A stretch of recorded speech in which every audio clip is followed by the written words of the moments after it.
What's up, guys? Welcome back to the channel. So in between all the holidays and stuff, everybody's super busy, so I've been jumping back and forth on this project, and now we got to the point where we're going to start sheeting it. So I got the building within about a 1/4 inch square. Tried pulling strings off so many different things. It's just I'm going with it.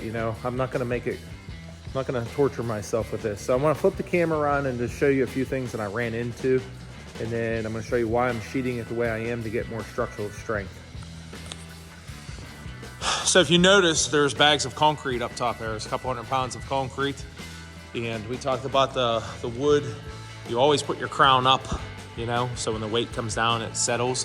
But these 2x10 floor joists had a pretty big crown on them. So this being the end wall, when I pulled a string from this corner to that corner, had about a 3/8 inch rise.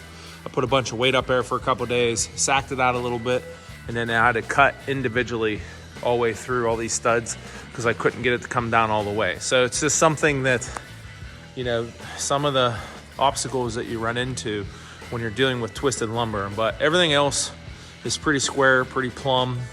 So this measures 12 foot 6 inches end to end.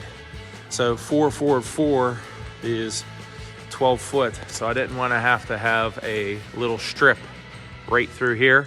So I did my layout, 16 on center, left to right, and then I started my sheet in the center, and I'm gonna work my ends out. So I'm standing 4x8 sheets of 1/2 inch chipboard up. I bought a whole skid over there. You can see I bought that whole skid for like 500 bucks. So it was a pretty good deal.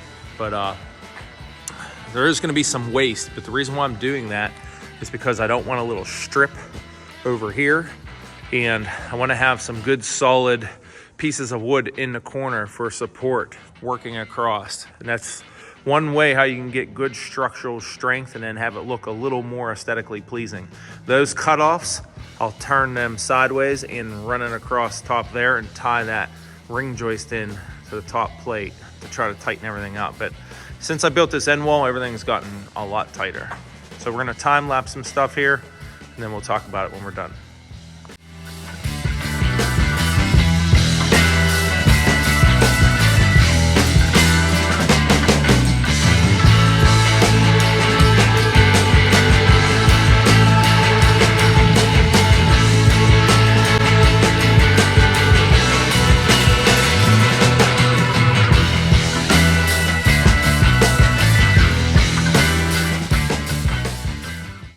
So you can see from the time lapse, I started from the center, worked my way out. This gave me a 32 inch piece, and that was a 21 inch piece, I believe. So that's why I wanted to get more structural strength, because this is the end wall. And then tying these corners all in keeps this from going left and right. Now when I pull on it, the thing does not move at all. I stood them all up. We're gonna run a strip across there.